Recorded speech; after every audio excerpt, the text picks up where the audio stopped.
ఓం శ్రీ గురుభ్యో నమః. శ్రీ మహాగణాధిపతయ నమః. శ్రీమాత్రే నమః. కర్కటే పూర్వఫల్గుణ్యాం తులసీకాననోద్భవాం పాండ్యే విశ్వంభరాం గోదాం వందే శ్రీరంగనాయకీం.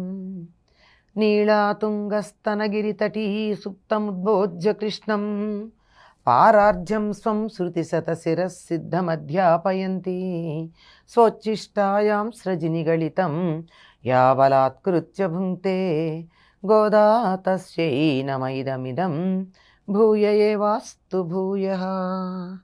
శ్రీ భూనీలా సమేత గోదారంగనాథ స్వామినే నమః. வையத்துவாள் வீர்கள் நாமும் நம்பாவை குச்செய்யுங்கிரிசைகள் கேளீரோ பாஷ்கடலுள் பையத்து இன்ற பரமநடிபாடி நெய்யுண்ணோம் பாலுண்ணோம் நாட்காலே நீராடி மையிட்டெழுதோம் மலரிட்டு நாம் முடியோம் செய்யாதன செய்யாம் தீக்குழலை சென்றோதோம் ஐயுமும் பிச்சையுமாந்தனையுங்கை காட்டி ఉయ్యుమా ఎన్ని యుగండేలో రెంబావాయ్. రెండవ నాటి ఉదయం. ఉదయం అంటే మనకైన ఉదయం కాదు, సూర్యోదయానికన్నా చాలా ముందు. ఎంత ముందు అంటే స్నానం చేసి చెరువుకు వెళ్ళి కొలనుకెళ్ళి కొలనులో స్నానం చేసి అక్కడ ఉన్నటువంటి కలువలను కోసి మాలలు కట్టి స్వామికి అర్పించటానికి వెళ్ళే సమయానికి సూర్యోదయం కాకూడదు, అంతముందు. అప్పుడు లేచింది గోదాదేవి. లేచి మొదటి రోజున చెలులందరినీ నిద్రలేపి తనతో పాటుగా స్వామి సేవకు తీసుకుని వెళ్ళింది. రెండవ నాడు వ్రత నియమాలు చెప్తోంది. ఏమంటుంది అంటే, ఆనందాన్ని అనుభవిస్తున్న వాళ్ళు మీరందరూను అంది. ఎందుకు ఆనందాన్ని అనుభవిస్తున్నారు అంటే, కృష్ణుడు అవతరించిన కాలంలో పుట్టి దుఃఖమయమైన ఈ ప్రపంచంలో కూడా ఆనందాన్ని అనుభవిస్తున్నారు వీళ్ళు. వీళ్ళందరూ ఆనందాన్ని అనుభవించడానికి కలిగిన కారణం ఏమిటంటే, కృష్ణుడు పుట్టిన కాలంలో. అంటే గోదాదేవి పుట్టినప్పుడు కృష్ణుడు పుట్టాడండి? కాదు కదా. తాను కృష్ణుడికి సమకాలికంగా ఉన్నటువంటి గోపికల యొక్క భావనతో తాదాత్మ్యం చెందింది. తాను గొల్లపల్లెలో ఉంది, కృష్ణుడికి సమకాలికులైనటువంటి వాళ్ళతో కలిసి ఉంది, తన భావన అక్కడ ఉంది. కనుక తనతో ఉన్న చెరులందరూ ఆ నందగోకులంలో ఉన్నటువంటి వారుగానే భావన చేసింది. గనక మీరందరూ అదృష్టవంతుల ఆనందాన్ని అనుభవిస్తున్నారు, అటు మీ అందరూ కూడా రండి. మనం చెయ్యబోయేటటువంటి ఈ వ్రతం యొక్క నియమాలు చెప్తున్నాను. ఇది లోకంలో అందరికీ చెప్తోంది ఈ వ్రత నియమాలు. ఇందులో కొన్ని అందరూ ఏ వ్రతం చేసినా ఆచరించవలసినవి, కొన్ని ప్రత్యేకంగా వీళ్ళు మాత్రమే ఆచరిద్దామని అనుకున్నవి. అందులో ఏమిటి అంటే, ఆ వ్రత నియమాలు చేసే పనులు చెప్తోంది. ఒకటేమిటి, పాల సముద్రంలో ధ్వని కాకుండా మెల్లగా పడుకున్నటువంటి ఆ పరమపురుషుని పాదాలకి మంగళం పాడతాం. పాల్కడలు, పాలసముద్రం.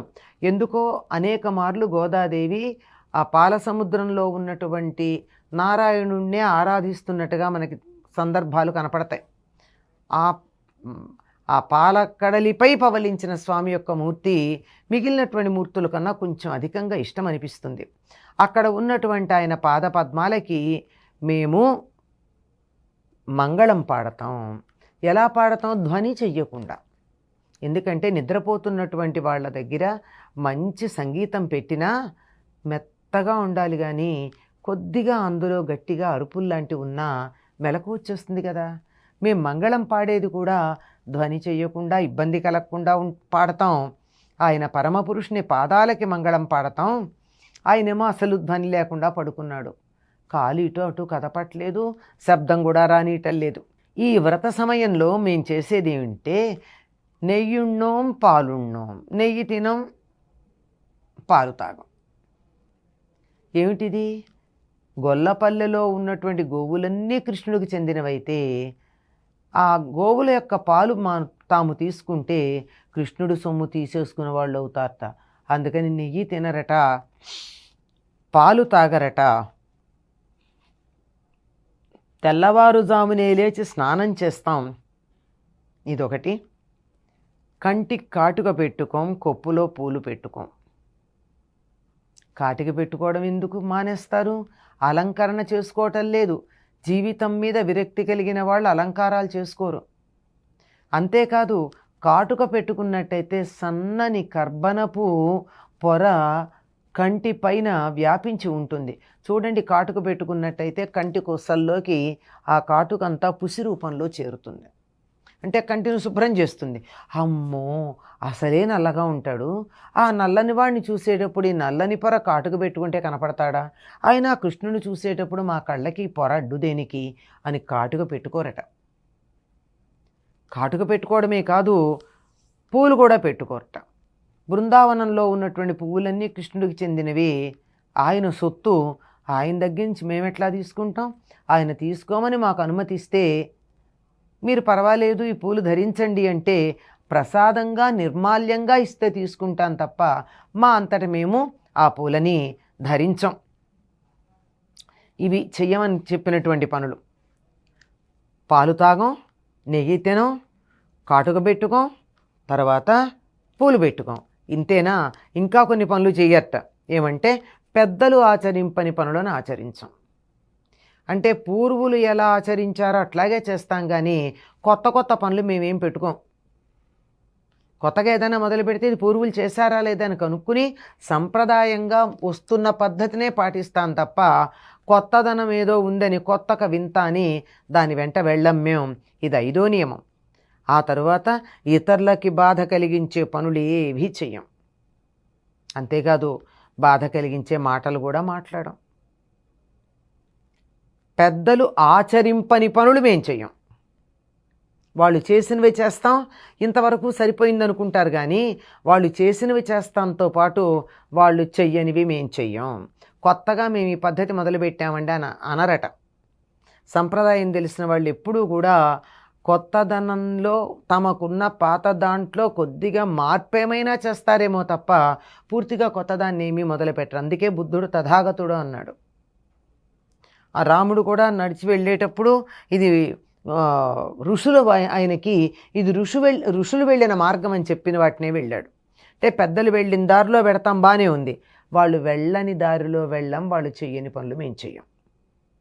వాళ్ళు ఏం చేయలేదో అవేమీ మేము చెయ్యం. ఇతరులకి బాధ కలిగించే మాటలు, అసత్యవాక్యాలు పలకం. మాట అయినా చాలు బాధ కలుగుతుంది. సరే, పనులు ఎలాగో ఉండవు, అబద్ధం కూడా ఆడం ఎక్కడా కూడా. ఇది ఈ 8 మేము చెయ్యము అని చెప్పారు నియమంగా. చేస్తామని చెప్పినవే ఉన్నాయి. తెల్లవారుజామునే స్నానం చేస్తామని చెప్పారు. జ్ఞానాధికులను అధికమైన ధనధాన్యాలతో సత్కరిస్తాము. ఈ ధనుర్మాసంలో తమకన్నా ఎందులో గొప్పవాళ్ళైనా వాళ్ళకి సత్కారం చేస్తూ ఉంటాము. సన్యాసులకు, బ్రహ్మచారులకు, భిక్షకులకు వలసినంత ఇస్తూ ఉంటాం. మేము ఉజ్జీవింపజేసే విధానాన్నే పర్యాలోచన చేస్తాం. శ్రీ వైష్ణవ సంప్రదాయంలో ఉజ్జీవనము అనేటటువంటిది ఒకటి. మా జీవిత విధానంలో తాము ఉన్న స్థితి నుంచి ఉన్నత స్థితికి ఎదగడానికి కావలసినటువంటి ఒకానొక ప్రణాళికని ఉజ్జీవము అంటారంటే నిత్య జీవితంలో మనం చేసే పనులు, మన ఆలోచన విధానం, ఇట్లాంటివన్నీ. ఈ ఉజ్జీవనం అనేటటువంటి దానికి మేము ఆలోచన చేస్తూ ఉంటాం. ఎందుకు చెప్తున్నానో తెలుసా? మన నియమాలన్నీ విని మీరందరూ ఆనందించండి. వీటి వల్ల మనకు ఆనందం కలుగుతుంది. 8 పనులు చెయ్యము అని చెప్పారు, ఇంకొక 4 పనులు చేస్తామన్నారు. తెల్లవారుజామునే లేస్తాము, అందరికీ గొప్ప జ్ఞానాధికులైనటువంటి వాళ్ళని గౌరవిస్తాము, బ్రహ్మచారులకు, సన్యాసులకు భిక్షలు ఇస్తూ ఉంటాం, పర్యాలోచన ఉజ్జీవనం అనే దాన్ని పర్యాలోచన చేస్తాం.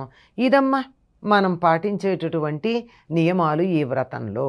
శ్రీవ్రతం చేసేటటువంటి వారు వీటిని తప్పనిసరిగా పాటించాలి. కూడని 8 వర్జించాలి, కావలసిన 4 ఆచరించాలి.